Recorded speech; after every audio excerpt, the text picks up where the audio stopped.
안녕하십니까. 만화공인중개사의 저자 이용훈입니다. 오늘은 민법 및 민사특허법 문제풀이 37강 시간으로서 361번부터 370번 문제를 같이 풀어보도록 하겠습니다. 자, 지금부터 361번 문제 시작하겠습니다. 361번 임차권 등기명령 제도에 관한 설명 중 틀린 것은 1번 임차권 등기명령은 임차주택 소재지를 관할하는 지방법원, 지원, 시군 법원에 신청할 수 있다. 맞습니다. 두 번째, 임대차가 종료된 후 보증금을 반환받지 못한 임차인만 신청할 수 있다. 그렇죠. 보증금 반환받은 사람은 신청할 필요가 없는 겁니다. 3. 임차권 등기명령의 집행에 의하여 임차권 등기가 종료되면 임차인은 대항력 및 우선변제권을 취득한다. 그렇죠. 그리고 만약에 임차권 등기 이전에 대항력과 우선변제권을 갖고 있다면 또 그건 그대로 유효하게 연장이 되는 겁니다. 4번 임차권 등기 명령의 집행에 의한 임차권 등기가 종료된 주택을 그 이후에 이 제3자입니다. 그 이후에 임차인은 보증금 중 일정액의 최우선 변제를 받을 수 없습니다. 이것도 못 받습니다. 꼭 기억해 두십시오. 잇따라서 제가 틀렸죠. 5. 임차권 등기 명령의 신청 및 그에 따른 임차권 등기와 관련하여 소요된 비용은 임대인에 청구할 수 있다. 맞습니다. 임대인이 임대차 종료되고 보증금 안 줬기 때문에 발생한 일이기 때문에 그렇습니다. 다 오고 하나만 X 틀린 것이니까 4번이 정답이 되겠습니다. 다음 362번 문제를 보도록 하겠습니다. 다음은 주택임차권의 대항력에 관한 설명 중 틀린 것은 1. 대항력을 취득한 후 임차인이 가족과 함께 일시적이나마 다른 곳으로 주민으로 이전한 경우 대항력은 상실한다. 그렇죠. 임차인하고 가족이 다 주민으로 옮긴 겁니다. 그러면 상실되는 거 맞습니다.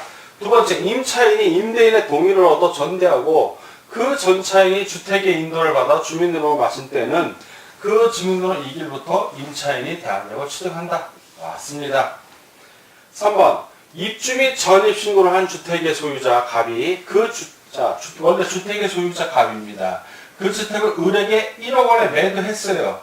갑이 다시 그 주택에 5천만 원의 전세로 이번엔 전세권자가 된 겁니다. 임차한 경우 계속 살고 있는 상태죠.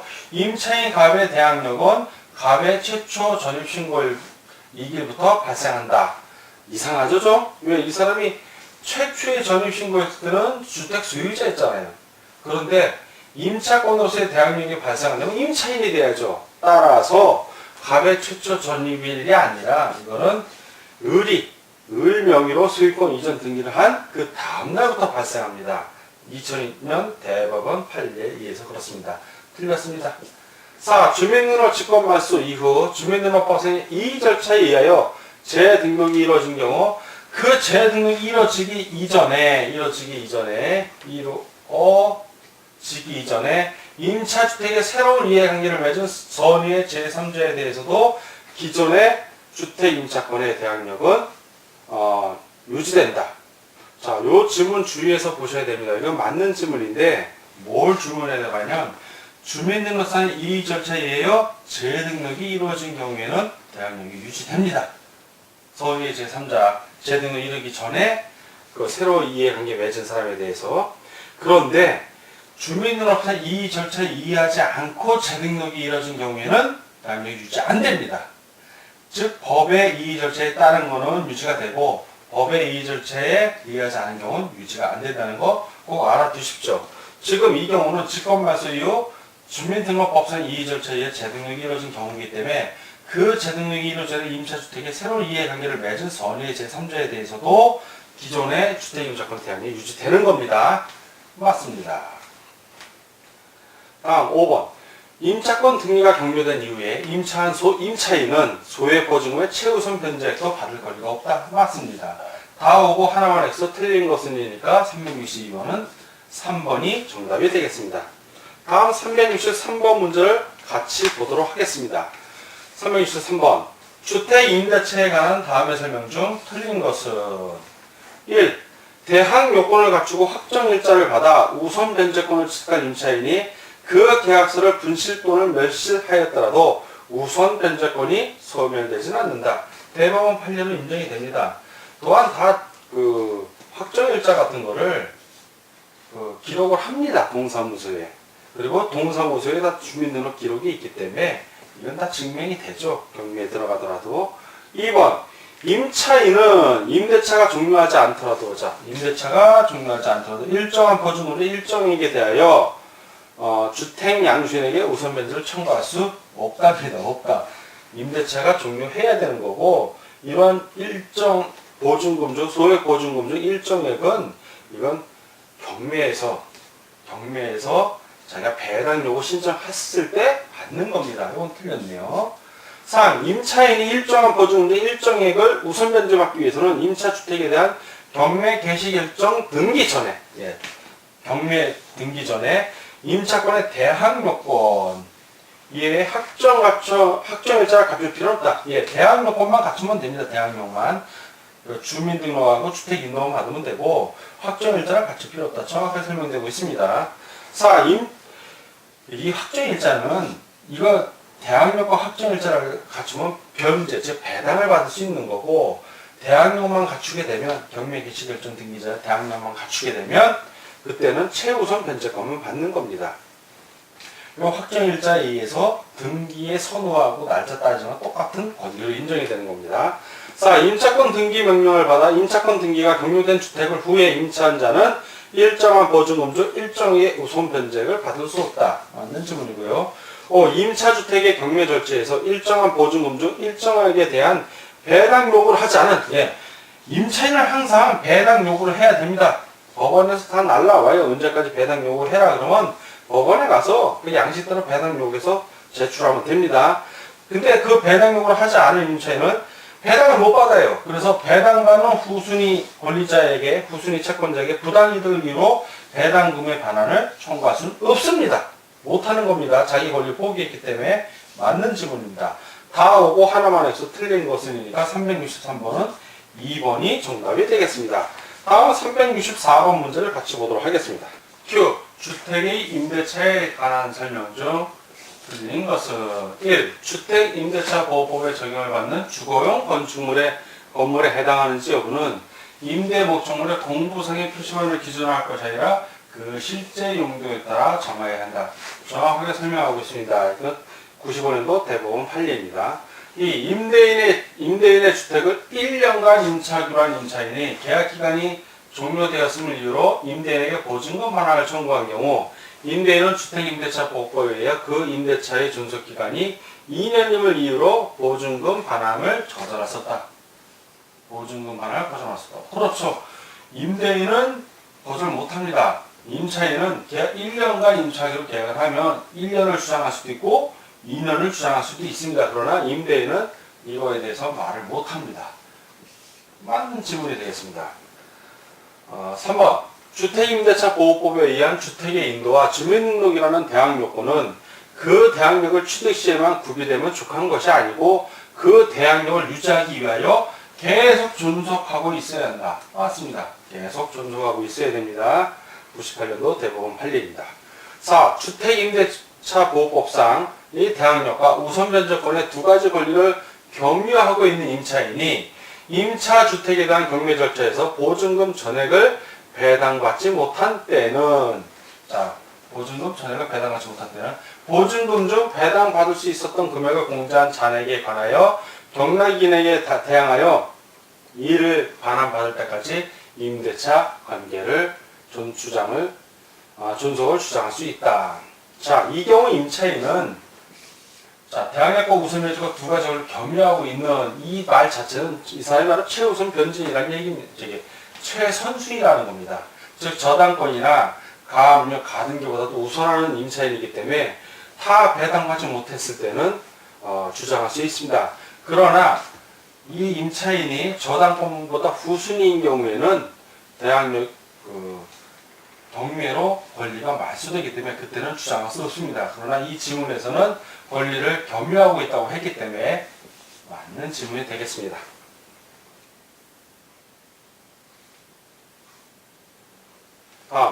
5번 실제 임대차 계약에서 주된 목적이 주택을 사용 수익하는 것에 있는 것이 아니고 실제적으로 소액 임차인으로 보호를 받아 선순위 담보권을 우선하여 채권을 훼손하는 것에 주된 목적이 있었던 경우, 즉 임대차 계약을 했는데 임대차에서 사는 게 아니라 소액 임차인으로서 최우선 변제받으려는 목적이 있을 뿐이에요. 주택을 사용수익은 전혀 하지 않아.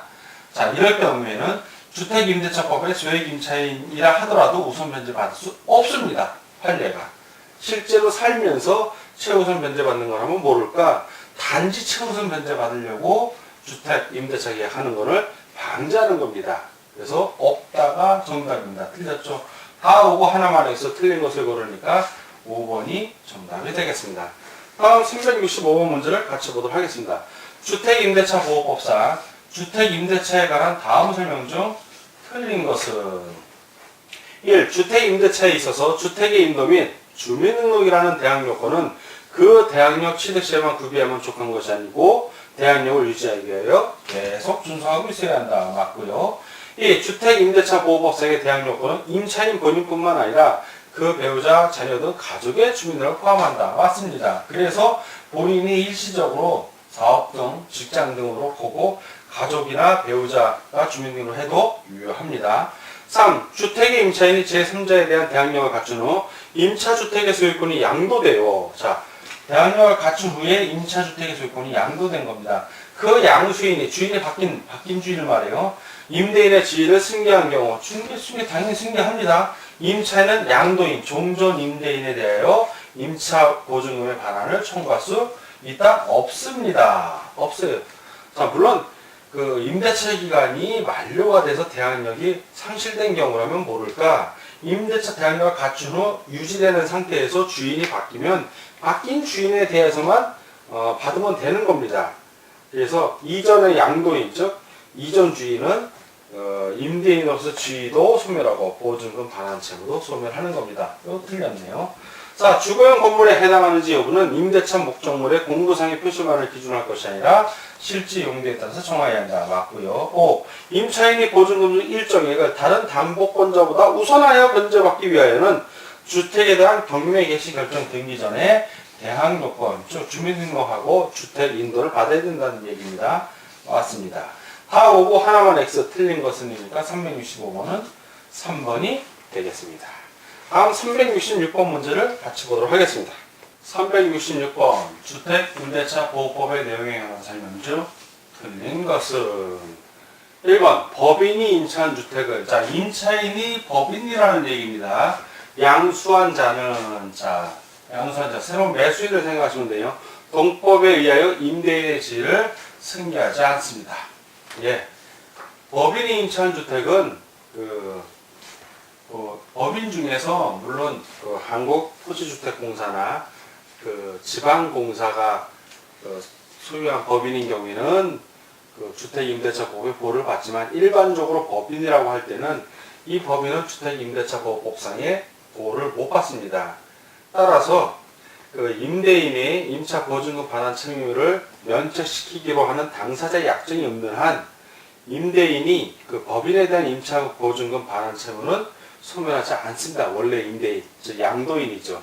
그래서 이건 틀린 질문이 되겠습니다. 2번 임대차의 목적이 된 주택을 담보 목적으로 신탁법에 따라 신탁한 경우에 수탁자는 임대인의 지위를 승계한다. 맞습니다. 왜? 소유권이자 등기가 되기 때문에 그렇습니다. 3. 이익이 차임에게 달하도록 차임을 연차한 임차인에게는 묵시적 갱신이 인정되지 않는다. 예, 주택임대차보호법은 2기이고 상가임대차보호법은 3기입니다. 맞고요. 4. 경매 목적 부동산이 매각된 경우에는 소멸된 선순위 저당권보다 뒤에 대항력을 갖춘 임차권을 함께 소멸하므로 임차인은 그 매수인에 대하여 임차권의 효력을 주장할 수 없다. 이건 경락인입니다. 자, 맞습니다.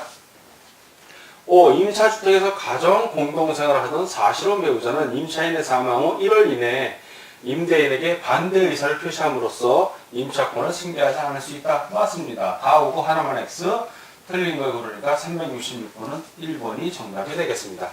다음 367번 문제를 같이 보도록 하겠습니다. 367번 상가건물 임대차보호법에 관한 설명 중 옳은 것은 1. 주택임차인과 달리 상가건물 임차인은 임차권 등기명을 신청할 수 없다. 있습니다. 똑같이 할 수 있습니다. 틀렸고요, 이건. 이 기간에 정함이 없는 상가 건물 임대차는 그 기간을 1년으로 본다. 맞습니다. 3. 사업자 등록은 상가 건물 임대차의 대항력이나 우선 변제권의 취득 요건일 뿐 존속 요건이 아니다. 존속 요건입니다. 5. 임차인의 계약갱신 요구권은 최초의 임대차 기간을 포함한 전체 임대차 기간이 5년을 초과하지 않는 범위 내에서만 행사할 수 있다. 잘못해서 3년이라고. 자, 그러니까 요것도 X입니다. 요거 3번 아니다. 요거 X입니다. 5번. 일시 사용을 위한 임대차임이 명백한 상가 건물에도 이 법이 적용되지 않습니다. 다 X고 하나만 옳은 것을 고르니까 367번은 2번이 정답이 되겠습니다. 다음은 368번 문제를 같이 보도록 하겠습니다. 368번. 다음은 주택임대차보호법 A라고 표시했습니다. 상가건물 임대차보호법 B라고 표시했습니다. 비교 설명한 것이다.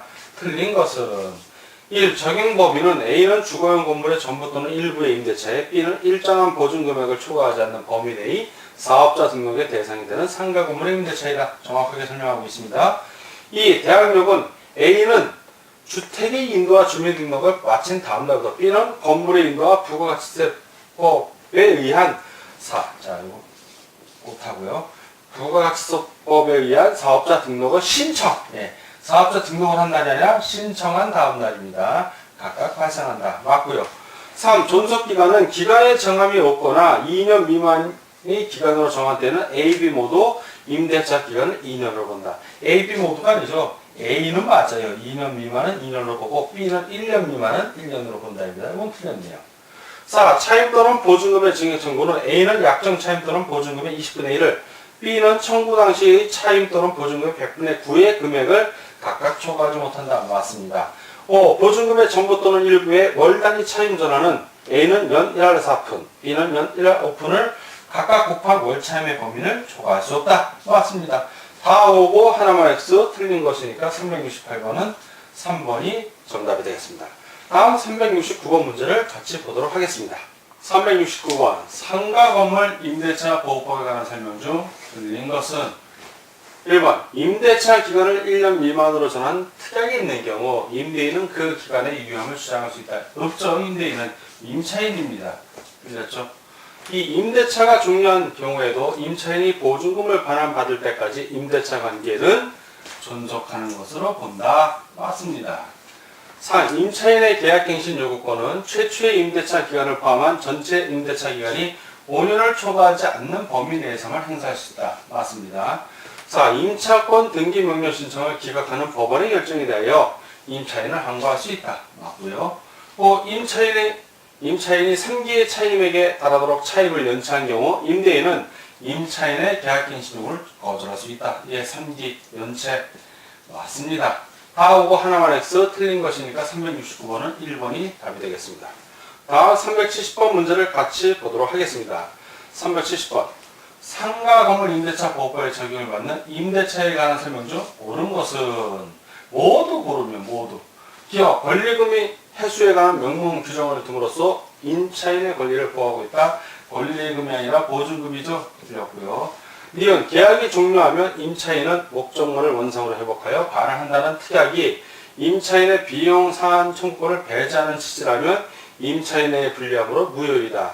아니 배제하는 취지 맞죠. 그렇지만 무효는 아닙니다. 이건 임의규정이기 때문에 가능합니다. 유효합니다.